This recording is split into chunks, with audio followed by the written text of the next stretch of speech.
computer viruses and security. Computer virus. A computer virus is totally different from the viruses that make us ill. A virus is a computer program that attacks a computer and is written by virus programmers. Virus stands for Vital Information Resources Under Siege. A virus can copy itself, attach itself to other applications or files, and infect a computer. Most of the viruses stay active in a computer's memory until the computer is turned off. Impact of virus. A virus can affect a computer in the following ways. It fills up the disk space of a computer by copying itself endless times. It can modify or corrupt important files. A virus can infect data files stored in a computer. It can infect the executable program files like Microsoft Word and operating system programs. A virus cannot do the following things. A virus cannot infect computer hardware like keyboard and monitor. It cannot infect files which are written on a protected disk like CD-ROM. Entry of virus into a computer. Some ways in which your computer can get infected by a virus are as follows. By using infected CD or pen drive, through email attachments, through files downloaded from the internet, starting an infected application as it infects other running applications. Types of computer virus. There are many types of viruses. Let's learn about some of them. Boot sector viruses. A disk or hard drive consists of smaller sections known as sectors. The first sector is known as the boot sector. The boot sector is the area of a hard disk that stores valuable information. Boot sector virus damages the boot sector of the hard disk or floppy disk. It gets activated at the time of booting. Stone virus is an example. Trojan horse. Trojan horse is a coded program that masks the existence of a virus or malware by making it appear friendly. It steals information from the computer. Trojan horse can appear as a game, a mobile application, or other forms. Backdoor and exploit are some examples. Program file virus. A program file virus infects the program or executable files like the ones with an extension .com, .exe, .sys, and so on. It replicates itself and infects the files. It either causes a permanent damage to the files or makes the files unreadable. Sunday is an example. Worm. A worm is a malicious program that duplicates itself. It creates a copy of itself and fills up the disk space with these copies. It slows down the system. Michelangelo and MS Blast are some examples.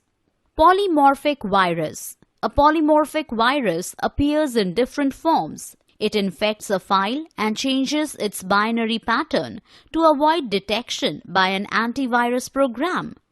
Elkern and Marburg are some examples. Network virus. A network virus enters the system through a network. It generally multiplies through shared resources and spreads through a local area network and sometimes through the internet. It infects one computer in a network, then moves on to the next, and the cycle continues. SQL scanner is an example.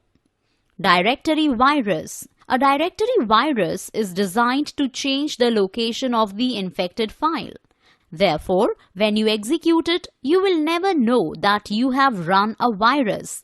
DIR2 is an example. Cybercrime. Internet can be used as a means to perform illegal activities like harassing others, stealing email ID or passwords, and stealing credit card information. Let's learn about them in detail. Email spoofing. In email spoofing, the receiver is fooled by making him or her believe that a message received is from a trusted source. When the user opens the message and clicks on the link, the virus enters the computer. Phishing. In phishing, the receiver is fooled by making him or her believe that the message is received from a trusted source. The receiver is asked to visit a website where he or she is asked to update his or her personal details like username, password, and banking details. Using this information, the user's identity is stolen to commit crimes. Hacking. Hacking refers to an illegal entry into a computer system or a network to steal information like sensitive information and credit card information for personal monetary gains. Cyberbullying. In cyberbullying, the user is harassed by sending him or her insulting remarks, threatening messages by email or through social networking sites, and by posting his or her embarrassing photos and videos. Computer security. Computer security refers to the protection of computer-based hardware and software resources against unauthorized use or natural disaster. The purpose behind securing our computer is to prevent the following: piracy of information, damage to hardware or information, unauthorized modification of information, illegal access to information and resources, authentication and its types. One of the ways to prevent damage or misuse of data, software or hardware of a computer is to restrict unauthorized access to it. Let's look at an example from our day-to-day life to see how this is done. Advik's mother wants to go to a local grocery. Can she leave the door open when she goes out? What if somebody enters and robs the house? To prevent such a situation, she locks it to restrict the entry of any outsider. The door can now be opened only by family members who have the house keys. In the same way, there is a process of verifying a user's identity and his right to access a system. It is known as authentication. Password protection, biometric authentication, and encryption are some common ways of authentication. Password protection. Password protection is the most common method of authentication. In this method, all authentic users are given usernames and passwords.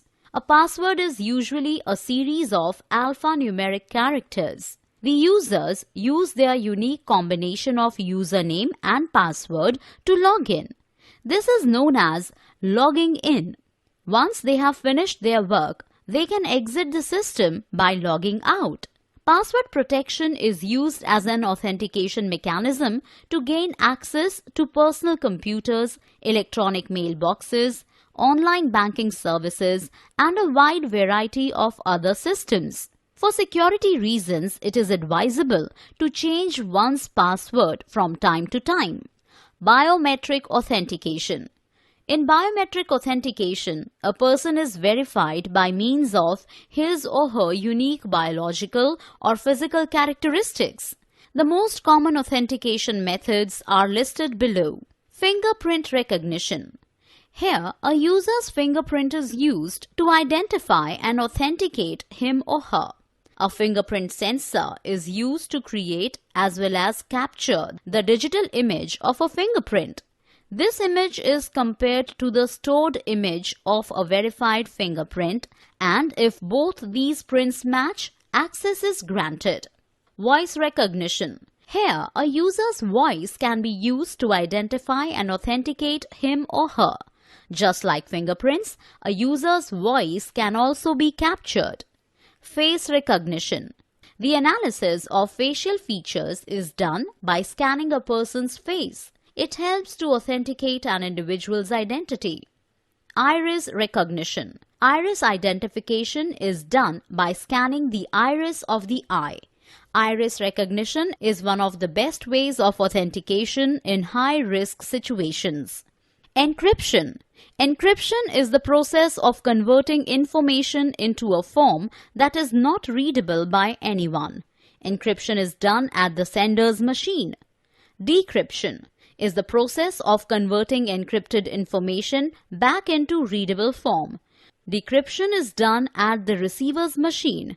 Example: AXYZE ITBCDEO. Hello message. Encryption is a common technique used to protect data from misuse. Data can be encrypted when stored or when being transferred over a network from one computer to another. Internet banking is an area where encryption is widely used. In Internet banking, sensitive information like passwords and information about bank balances are sent across the Internet. The data is encrypted at the point of origin and decrypted only at the destination computer. So, even if someone gets access to it, he or she will not be able to understand it. Antivirus. Antivirus programs check the files on your computer to detect the viruses and also remove them. Functions of an antivirus. It scans the computer files to look for known viruses. It scans incoming emails which might contain virus in the attachment. Some popular antivirus software are Norton, Kaspersky, AVG, McAfee, and QuickHeal. Antivirus software performs two types of scans. One, full system scans. Here the antivirus software scans the entire system. This is generally done if the antivirus software is installed for the first time or it has been updated. 2. Custom scan. Here the software scans the system as per the requirements. Actions taken by antivirus. Actions taken by the antivirus are as follows. Repair. In this case, an antivirus does not delete the infected file, but simply removes the virus from it. Delete. In this case, the infected files are deleted along with the virus. This is done when the virus cannot be separated from the data file. Firewalls. Firewalls can either be a software or hardware or a combination of both. It prevents unauthorized access to your system through the network or the internet. It follows a certain set of rules. Based on these rules, it controls the incoming and outgoing network traffic. Protecting your computer. Following points needs to be kept in mind to protect your computer from viruses. Always keep your antivirus program updated. Restrict access to your system. Be careful with the attachments that come with your emails. Read the emails received only from known sources. When you are inserting a CD or pen drive into your system, always scan it before opening. Do not download programs from non-reputed sources.